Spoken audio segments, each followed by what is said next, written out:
Hi everyone, welcome back to my channel. So today's video is going to be a review on the new Revlon and Chloe Morello sculpting kit. If you are new to my channel, hello, please feel free to subscribe. Good first impressions, hey. As I was trying to say, if you're new to my channel, please feel free to subscribe. I make 2 videos a week. Make sure you give this video a thumbs up and let's get straight into it. Now, starting off with just a bit of information about this palette, there are 2 shade ranges. So you've got light medium and medium tan. I obviously picked up the light to medium one. Both of these palettes have 4 shades. You get a banana, a highlighting, a contour, and a bronzer. And this palette retails for $24.95 and you can pick it up from Priceline or Maya. But if you're all over it like me, you would have picked it up at Priceline recently when they had 40% off.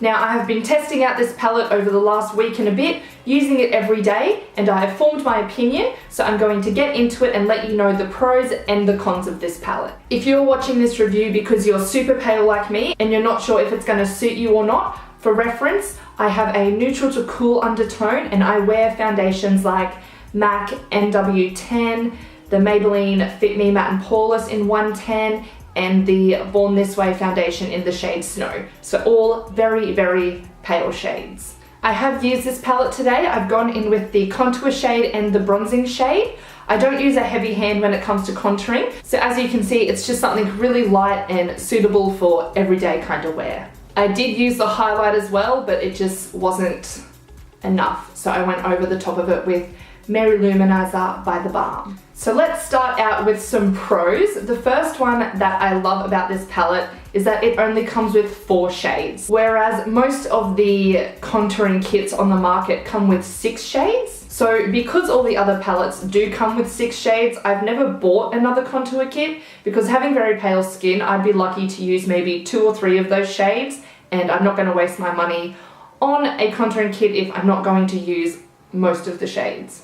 You know? So when I seen that this Revlon kit only has 4 shades, I was like, ooh, yes. The next pro is that the bronzer and contour shade are perfect for pale skin. They have really, really nailed those 2 shades. The contour shade has a very cool undertone, which is what you want when contouring on pale skin because it makes that shadow-like appearance, which is what sculpts you.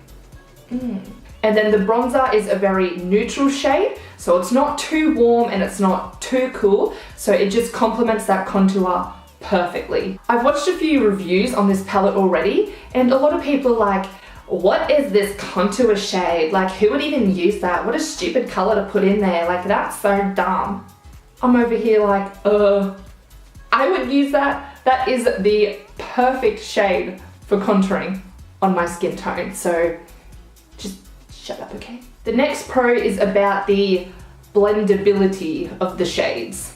I don't know if blendability is a word, but it is now. Again, a lot of the reviews are like, the contour is too hard to blend out, like it just looks muddy, blah, blah, blah. But I definitely do not agree with that. If you use a light hand, which if you've got pale skin, you need to anyway because there's no going back once you apply too much, then it blends out just fine because you are only putting on a little bit of product at a time and blending it out. And then if you want a heavier contour, you can go in again with a little bit more product and keep adding it on and blending it out, and it's going to look fine. The brush that I've been using to apply this is the Morphe MB35, and this is just a small size angled brush, so it just fits in the contours of your face perfectly. So just brush it up and down like that.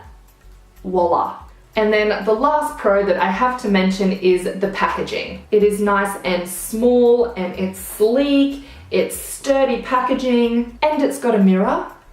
And then if you get lost on the back, you've got your instructions. I'm really digging the packaging of this one, especially compared to the other contour kits on the market that are a lot larger.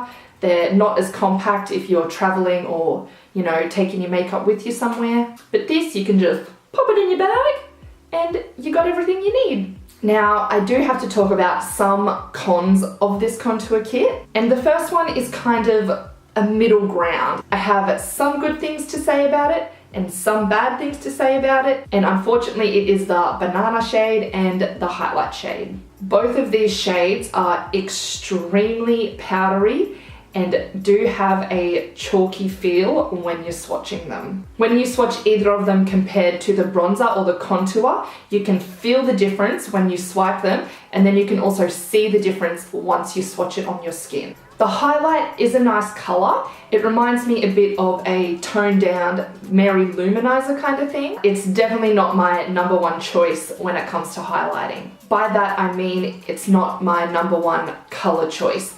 But then again, you do have to remember this is a light to medium kit, so they kind of had to find a middle ground in a shade that would suit everybody. But as I said, it does feel very powdery, and it's definitely not as shimmery as I would like my highlight to be. It's great if you're just wanting a everyday, real subtle kind of glow, but if you want your highlight to be poppin' and seen from space, then this isn't the one to go for. Then on to the banana shade.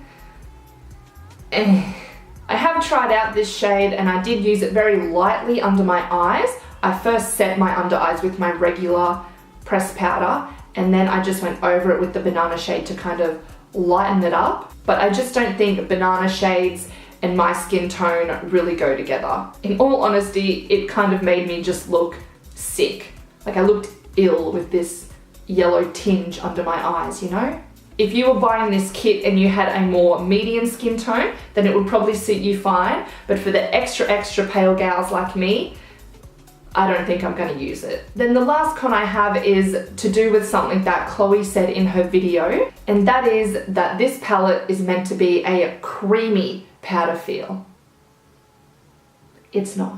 When I think of a creamy powder formula, I think straight away of ColourPop and their eyeshadows, bronzers, highlighters, something like that. They have nailed that creamy but powder formula. So when I heard her say that, I was like, ooh, that's interesting. That's what it's gonna feel like. It's powdery, full stop. Either way, I'm still going to use it regardless, but it's just the total opposite to what Chloe described that this formula was going to be. Overall though, I still think that this is a really great contouring kit that is on the drugstore market. If you're super pale like me, it is still definitely worth the buy just for the bronzer and contour shades. If you are only going to be using the two shades, definitely try and pick it up on sale because then it makes it much more worth it. And if you've got more of a medium skin tone, then the banana shade and the highlight shade will probably work better on your skin compared to my extra lifeless pale skin. I hope this video helped you out today and may assist you in your future purchases. If you already own this palette, let me know what your thoughts are in the comments below, because this palette does have a lot of mixed reviews, so I like seeing what everyone has to say. Thank you all so much for watching. Don't forget to subscribe to my channel and give this video a thumbs up. Come follow me on Instagram and Snapchat, and I will see you all next time. Bye!